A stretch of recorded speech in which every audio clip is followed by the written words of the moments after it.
Hello everyone! So I've been seeing a lot of videos here on TikTok promoting this book, 30 Days to Better English. And as an English teacher, let me share my thoughts about this book.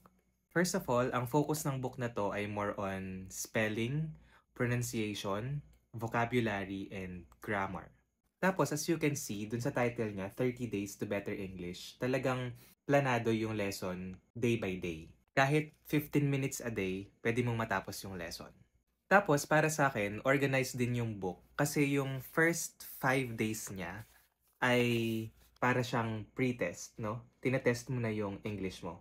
So dito mo makikita kung ano ba yung strength mo. Yung pronunciation ba, yung spelling, o saan ka pa mas dapat mag-improve. Tapos, sa susunod na mga araw, magfo-focus na kayo sa iba't ibang aspect. Halimbawa, sa 6th hanggang 9th day, magfo-focus kayo sa pronunciation. Say it right. Sa 10th day hanggang 14th day, magpo-focus naman kayo sa vocabulary. Tapos susunod naman yung spelling, yung grammar, and so on.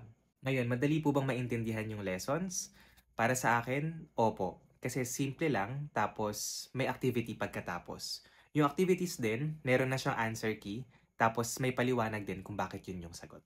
Kaya para sa akin, sulit yung libro na to. Kasi 70 pesos lang naman to, pero marami ka talagang matututuhan. At kahit ako as an English teacher, aaminin ko, meron din ako mga natutuhan dito na hindi ko pa alam.